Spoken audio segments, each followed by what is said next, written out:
Hi, everyone that gets a chance to look at this. It's been a couple of weeks since we've posted a market update, but wanted to get back in touch, share a few things that have been going on. We're, of course, back on a roller coaster, an up down roller coaster regarding what the Fed is going to do with interest rates this year. It's kind of funny, all the animal talk that we get in the stock market. We have bulls, we have bears, and we also have hawks and doves. When the Fed is raising interest rates to try and combat inflation, that tone is considered hawkish, or acting like hawks. When they start to reduce or lower interest rates, they say that their outlook is dovish. So we've got hawks and we've got doves, just like we have bulls and we have bears. Towards the end of 2023, the Fed was definitely looking more like they were going to be more dovish. Inflation looked like it was coming down. There was a bunch of positive momentum in the economy, and they came out and said that they expected rate cuts in 2024. Here we are nearly halfway through 2024, and we've had zero rate cuts. And in fact, the Fed is kind of switching their tone and acting a little more hawkish. This graph is showing the JP Morgan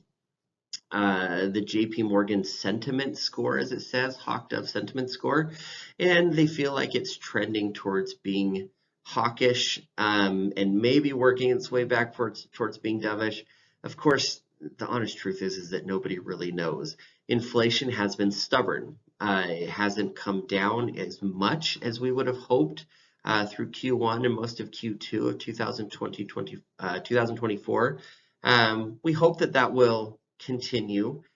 We hope that it will get better, and as a result that the Fed will be able to reduce rates, which will help the stock market in general.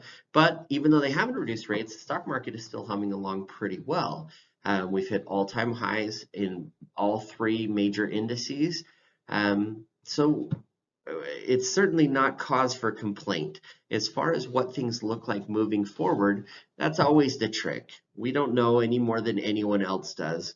So what we focus on is making sure, as we've said so many times before, that we have diversified portfolios, that we are taking advantage of a variety of different market segments, and that we make sure that your portfolios are situated so that we can take advantage of ups and downs when they do happen.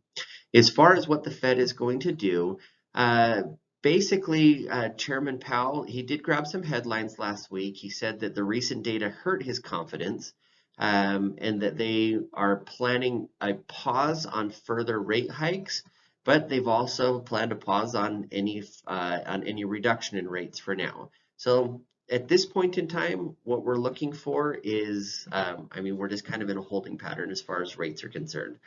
In the meantime, the stock market is still doing its thing. It's churning along and it's growing. And that's kind of a best case scenario for now. So we hope to be able to provide some more concrete information at some point in the near future regarding rates. But in the meantime, we're going to continue building portfolios and maintaining those portfolios so that they fit your financial plan, which is really the most important thing. So as always, we do appreciate being able to work with each and every one of you. Please feel free to share this with anybody that you think it might help, and we'll get back on a more regular schedule here moving forward. Have a great rest of your week, and we'll be in touch soon.